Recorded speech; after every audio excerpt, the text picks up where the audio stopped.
అండి. నేను మీ నాగపద్మను. చందమామ కథల్లో ఒక కథ ప్రయోజకుడు. అయితే మరి ఆ ఇద్దరు అన్నదమ్ముల్లో ప్రయోజకుడు ఎలా అయ్యారు ఏమిటనే విషయం మనం ఈ కథలో తెలుసుకుంటాం అన్నమాట. దీన్ని రచించింది గంగిశెట్టి శివకుమార్. మరి అయితే కథలోకి వెళ్దామా? ఒక గ్రామంలో ఒక భర్త పోయిన స్త్రీ ఉందన్నమాట. ఆమెకి ఇద్దరు కొడుకులు ఉన్నారు. వాళ్ళు చిన్నపిల్లలుగా ఉండగానే తల్లి మంచం పట్టేసింది. ఆమె అన్న సోమయ్య వచ్చాడు. మరి చెల్లెలు పిల్లలే కదా వాళ్ళిద్దరు. మరి తను ఏం చేశారంటే ఆమె అతనికి పిల్లలిద్దరిని చేతిలో పెట్టి కనుమూసేసింది ఆమె. సోమయ్య ఏం చేశారంటే అంటే మేనమామ తన వెంట తీసుకెళ్ళిపోయి పిల్లల్ని చక్కగా పెంచి పెద్ద చేశాడు. అయితే వాళ్ళు ఎందులోని కూడా ఒక చదువులో కానీ ఆటల్లో కానీ పాటల్లో కానీ దేంట్లో కూడా వాళ్ళకి ప్రావీణ్యత లేకుండా పోయింది. ఎలా బతుకుతారో ఏమిటో అని మేనమామ ఎప్పుడు దిగులుగా ఉండేవాడు అనమాట. సోమయ్యకి మీనాక్షి అనే కూతురుంది. అది మేనమామ కూతురు ఆమె. అయితే ఆ పిల్లని చేసుకోవాలని అన్నదమ్ములు ఇద్దరికీ ఆశగా ఉండేదన్నమాట. మేనమామ కూతురు చేసుకుంటే బాగుంటుంది కదా అని ఆలోచిస్తూ ఉండేవారు. అయితే సోమయ్య వాళ్ళతో మీ ఇద్దరికీ ఏ విధమైన సామర్థ్యము లేదు. మీనాక్షిని మీలో ఒకరికి ఇచ్చి చేయడం అంటే దాని గొంతు కోయడమే అవుతుంది. అయినా దాని పెళ్ళికి ఇంకా తొందర లేదు. మీకు 4 ఏళ్ళు గడువిస్తున్నాను. ఈ లోపల మీరు ప్రయోజకులు కండి. మీలో ఎవరైతే బాగా ప్రయోజకులు అవుతారో వాళ్ళకి నా పిల్లనిచ్చి పెళ్లి చేస్తాను. మీకు 4 సంవత్సరాలు గడువిస్తున్నాను, వెళ్ళండి అని పంపించాడనమాట. అయితే పెద్దవాడని రామ్ ఏం చేశాడు? దేశాలు తిరిగాడు. చివరికి విద్యాపురం అనే ఊరు చేరుకున్నాడు. అక్కడ దేవాలయం దగ్గరికి వెళ్ళేసరికి అక్కడ ఏమైందంటే పురాణ పఠనం జరుగుతుంది. పురాణం అంటే ఏమిటండి? మంచి మంచి విషయాలు చెప్తూ ఉంటారు. అక్కడ ఒక బ్రాహ్మణుడు పెద్ద ఎత్తైన అంటే పురాణం చెప్పేటప్పుడు మనకి అవతల వాళ్ళు కనపడాలి కాబట్టి వాళ్ళకి ఒక స్టేజ్ అది అరేంజ్ చేసి వాళ్ళని కూర్చోబెడతారు. ఆయన ఎట్లా చేశారంటే చక్కగా శ్లోకాలు చెప్పి తాత్పర్యాలు చెప్పి శ్లోకాల దగ్గర చిన్న చిన్న పెట్టకథలు చెప్పి ఇలా అన్నీ చేసుకుంటూ వచ్చాడనమాట.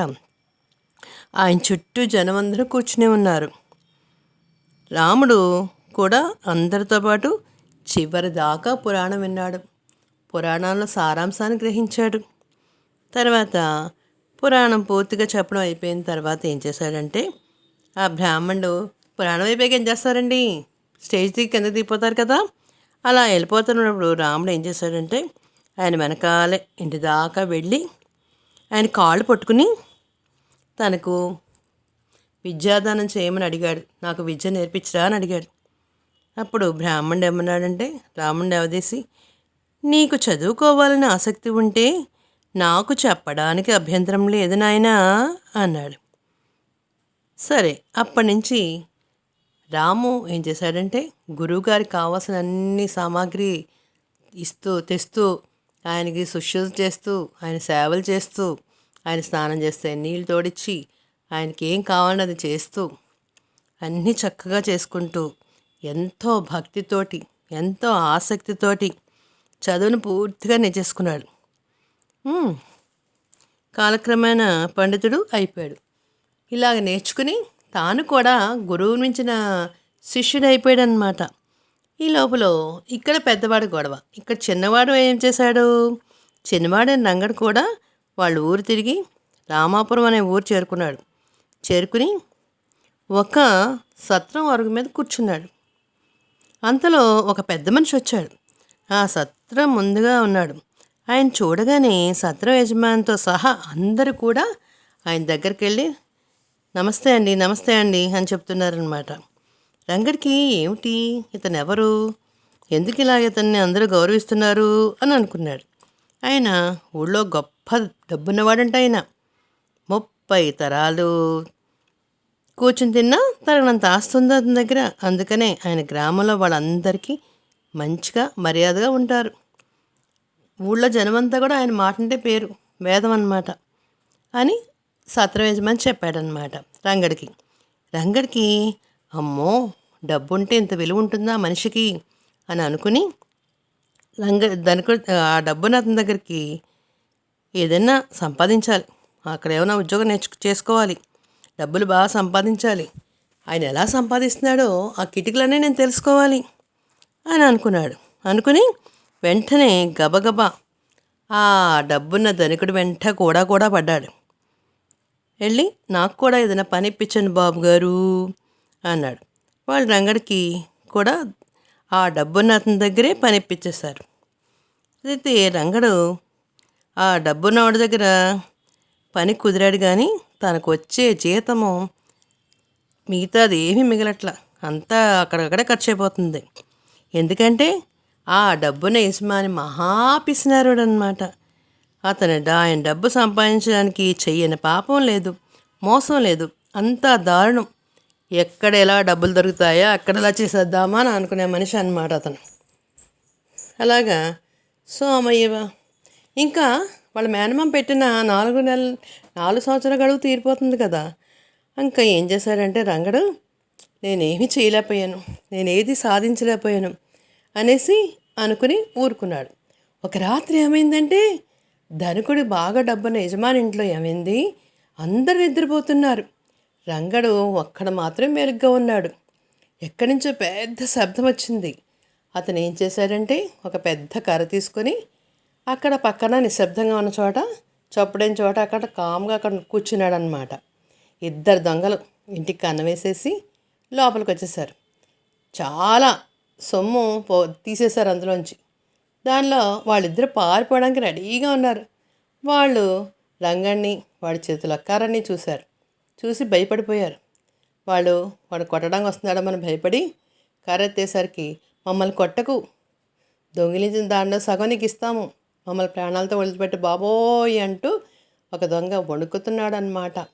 రంగడు సర్లే అలాగే చేస్తానని చెప్పేసి ఏం చేశాడు, దొంగ సొమ్ములో తనకో కొంత వాటా తీసేసుకుని ఇది తప్పేమో, ఇలా చేయకూడదేమో అనుకున్నాడు.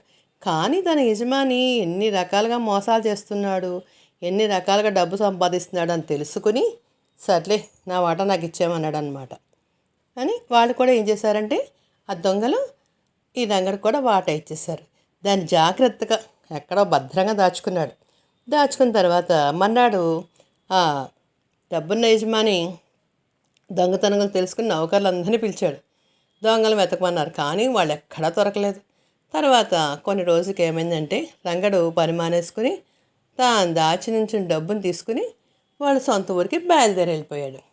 అదే సమయానికి రాముడు కూడా తిరిగి వచ్చాడు. వాళ్ళ ఒప్పందం ఏమిటి, రాముడు రంగడు 4 సంవత్సరాలు వేస్తే తిరిగి రావాలి, వాళ్ళు ఏదో రకంగా డబ్బు సంపాదించాలి, ఏదో నేర్చుకున్నాడు, ఏదో ప్రయోజనం అవ్వాలి అని అనుకుంటూ వెళ్ళిన వాళ్ళు తిరిగి వచ్చారు. ఇద్దరిలో కలిగిన మార్పును చూసి రంగయ్య వాళ్ళ మావయ్య చాలా సంతోషపడ్డాడనమాట. రాముడు ఒక మంచి గ్రంథాన్ని, తాటకల గ్రంథాన్ని తీసుకొని దాంట్లోంచి కొన్ని శ్లోకాలు చదివి వాటికి అర్థాన్ని చెప్పి వాటిలో ఉన్న విశేషార్థాల్లో అన్నీ కూడా చక్కగా చెప్పి తన మేనమామని సంతోషపెట్టాడు. అప్పుడు మేనమామ చాలా ఆనందపడ్డాడు. వీడు ఇంత గొప్పగా ప్రయోజకుడయ్యాడ్రా అనుకున్నాడు. రంగడు ఏం చేశాడు, తన మూట విప్పి డబ్బులన్నీ నేల మీద వేసేసాడు. ఆ డబ్బులు చూడగానే మేనమామ కళ్ళు చెదిరేశాయి. ఆయన పాపం అంత డబ్బుని ఎప్పుడూ చూడలేదు, అంచేత చాలా సంతోషంతో రంగని కౌగిలించుకుని తన కూతురికిచ్చి పెళ్లి చేసేసాడు. రాముడు తనలో తాను నవ్వుకుని తన చేతి మీదగానే తమ్ముడి పెళ్లి జరిపించేశాడు. కొన్నాళ్ళు ఏం చేశాడు, అదే ఊర్లో ఉన్నాడు. కానీ తన పాండిత్యాన్ని 10 మందికి పంచిపెట్టడం కోసమని అతను వేరే చోటికి వెళ్ళిపోయాడనమాట. కథలో నీతి ఏమిటంటే ప్రతి ఒక్కరికి డబ్బు మీద ఉన్న ఆశ వేరే దాని మీద ఉండదు. కానీ అన్నదమ్ములిద్దరిలో ఎంత వ్యత్యాసం ఉందో చూడండి. మరి ఇద్దరూ ప్రయోజకులు అయ్యారు. ఒకరు పురాణాలు పాండిత్యాలు నేర్చుకున్నారు, ఒకరు దొంగిలించుకున్న దాన్ని డబ్బుని తీసుకొచ్చి ఇవ్వడంతోనే మేనమామ సంతోషంగా తన కూతురినిచ్చి వివాహం చేశారనమాట. అయితే మరి ఇంకా చిన్న కథ చెప్పుకుందామా. ఒక కథ పేరు నేర పరిశోధన. ఒక ఊళ్ళో రామయ్య అనే పేదవాడు ఉన్నాడు. రామయ్యకి 1 ఎకరం పొలం ఉంది. అయితే అది శెట్టిగారు వ్యాపారస్తుడికి బాకీ పడిపోయి రామయ్య ఆ పొలాన్ని అంతా కూడా శెట్టి గారికి ఇచ్చేశాడు. ఒకప్పుడు ఏదైనా బాకీలుంటే వాళ్ళు అలా వసూలు చేసుకునేవారు. వీళ్ళు ఆ బాకీలు కట్టలేకపోతే డబ్బులన్నీ కూడా డబ్బులు బదులు పొలాల్ని వాళ్ళు రాయించేసుకునేవారు. ఇప్పుడు రామయ్యకి ఒక మంచి పాడే ఉంది. వాటికి అదే ఆధారం. ప్రతిరోజు కూడా రామయ్య పాలు పితికి వాళ్ళ యజమానికి సోమశెట్టికి పట్టుకెళ్ళి ప్రతిరోజు ఇచ్చి తనకు కావలసిన కిరాణా సామాన్లు తెచ్చుకొని వండుకొని కాలక్షేపం చేసేస్తున్నాడు. అదనే అలాగా జరుగుతుంది. సోమశెట్టి ఆ ఆవు మీద కన్నేస్తాడండోయ్. అది తంది కాదు. అది కూడా తంది అయిపోతే దుకాణంలోని రామయ్యకి సరుకులు ఇచ్చే అవకాశం తప్పుతుంది కదా అని శెట్టు ఒక ఆలోచన చేశాడనమాట. ఒకరోజు పెద్ద వర్షం పడుతుంది. రామయ్య ఆవుని మేతకి బయటికి వదలలేకపోయాడు. కానీ దాని రోజంతా పాకలో కట్టేసి ఉంచాడు.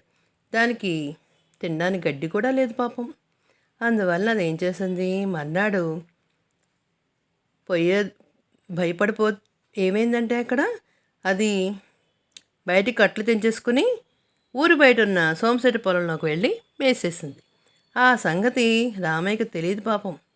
మర్నాడు ఉదయం సోమశెట్టి ఏం చేశాడు, నలుగురు పెద్ద మనిషి పెట్టుకొచ్చి రామయ్య ఇంటికి వచ్చి, నీ ఆవు నా పొలంలోని గడ్డి మేసేసింది తెలుసా, ఎంత నష్టమైపోయిందో, నా పంటంతా పోయింది అన్నాడు. రామయ్య పెద్ద మనుషులను అడిగితే వాడు కూడా నిజమే అలాగే జరిగింది అన్నాడు.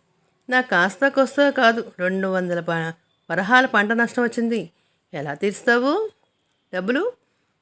అయితే నీ ఆవు నాకు ఇచ్చేయి, సరిపోతుంది నష్టపరిహారంగా అన్నాడు. పెద్ద మనిషి కూడా అలాగే చేయమన్నారు. కానీ రామయ్యకి అసలు నచ్చలేదు. ఎలాగూ వాడు బ్రతకడానికి ఒక ఆవు ఒక్కటే కదా ఉంది, దాన్ని కూడా వాడికి ఇచ్చేస్తే ఎలాగ బతుకుతాడు వాడు? పెద్ద మనుషులు రామయ్యకి ఎన్నో విధాలు చెప్పారు. కానీ అతడు ఆవునేమోనని మండికెట్టేశాడు. ఇక సోమశెట్టి గ్రామాధికారి దగ్గర ఫిర్యాదు చేశాడు. గ్రామాధికారి కూడా జరిగంతంతా విని రామయ్యతో, నీ అజాగ్రత్త వల్లే సోమశెట్టి పంట పాడైపోయింది, నీ ఆవుని సోమశెట్టికి ఇచ్చేయి అన్నాడు. ఆ తీర్పు వినగానే ఇదంతా న్యాయంగానే ఉందని చెప్పి వెనకాలన పెద్దవాళ్ళు కూడా అలాగే ఒప్పుకున్నారు. ఇంకా ఏ విధి లేక రామయ్య ఏం చేశాడు, సోమశెట్టికి ఇచ్చేసి ఎంతో బాధపడుతున్నాడు. తనకు చాలా అన్యాయం జరిగిందన్నాడు అని రామయ్యకి తెలిసింది. ఆ దేశంలో ఉన్న న్యాయాధికారికి నిర్ణయించిన అతను చాలా సమర్థనని తెలిసింది. రామయ్య అతని దగ్గరికి వెళ్ళి తనకు న్యాయం జరిగింది లేనిది తెలుసుకోవడానికి నిర్ణయించుకున్నాడు. అంటే ఊరికి పెద్ద చిన్న వాళ్ళకి ఒక న్యాయాధికారి ఉంటే ఊరందరూ కలిపి ఒక పెద్ద న్యాయాధికారి ఉంటారు. ఆ న్యాయాధికారి దగ్గరికి రామయ్య వెళ్ళాడు అనమాట. రామయ్య ఏం చేశాడు, తనకి శెట్టి గారికి జరిగిన విషయం అంతా చెప్పాడు. ఊళ్ళో పెద్దలు ఏమన్నారో ఆ విషయం కూడా చెప్పేశాడనమాట. చెప్తేని మర్నాడు ఏం చేశారంటే, గ్రామాధికారి ఏం చెప్పాడంటే, వాళ్ళందరినీ రేపు పిలుస్తానుండు, విషయం ఏంటో తెలుసుకుంటాను అని చెప్పాడనమాట. చెప్తేని రామయ్యని సోమశెట్టిని పిలిచాడు. వాడు గ్రామాధికారి అంటున్నారనమాట, నువ్వు రామయ్య దగ్గర ఆవుకి తాడు చాలా పల్చంది ఇచ్చి అతన్నేమో నువ్వు ఆవు పరిగెట్టి వెళ్ళిపోయేలా చేసావు, అది నీదే తప్పు. తర్వాత అయినా పొలానికి కంచి వేసుకుంటారు, కంచి వేసుకుంటే జంతువులు లోపల రాకుండా ఉంటాయి, కానీ నువ్వు నీ పొలానికి కంచి వేసుకోలేదు, ఇది నీ రెండే తప్పు. కాబట్టి ఈ తప్పులు రెండు నువ్వే. ఎక్కువ డబ్బు తీసుకుని మంచి తాడు కూడా ఇవ్వకుండా అతనికి ఒక మామూలు సాధారణ తాడిచ్చావు. ఆ ఆవు కట్టలు తెంచుకొని పారిపోయింది. నీ పొలానికి కంచలేదు కాబట్టి పొలంలో తినేసింది. కాబట్టి ఇది రామయ్య తప్పేమీ కాదు. అతని ఆవును అతనికి అప్పచెప్పేసాయి, గొడవ ఉండదు కదా. అతని జీవనాధారమే ఆవు, ఇంకా అతనికి ఇవ్వకుండా ఉంటే నువ్వెలా చేస్తావు అని ఆవును రామయ్యకి తిరిగిచ్చేయి అని గట్టిగా చెప్పాడు. రామయ్య ఎలాగైతే రామయ్యకి న్యాయం జరిగిందనమాట. కథలో నీతి ఏంటంటే, ఎప్పుడైనా సరే న్యాయం ధర్మం ఎప్పటికీ నిలిచే ఉంటుందన్నమాట. అదే అయితే నేను 3 పొడుపు కథలు చెప్తానండి. వాటికి ఆన్సర్స్ కూడా వెంటనే చెప్తాను. అది చెప్తున్నానండి. మొదటిది, బాహువులు 16, బాణాసురుని కాను, జంజుముంటుంది విప్రుని కాను, నేనెవరిని చెప్పుకొని చూద్దాం. అది రాట్నం అండి. రాట్నానికి ఇలాగా దారాలు చుట్టుతూ ఉంటాయి కదా మరి. అది ఆన్సర్ ఏమిటి? రాట్నం. నీటిలో పుట్టాను, చిప్పలో పెరిగాను, నేలపైకి వచ్చాను, స్త్రీ మెడలో కరిగాను. ఇదేమిటో తెలుసా? మీ అందరికీ తెలిసిన విషయమే. అదేంటంటే ముత్యం.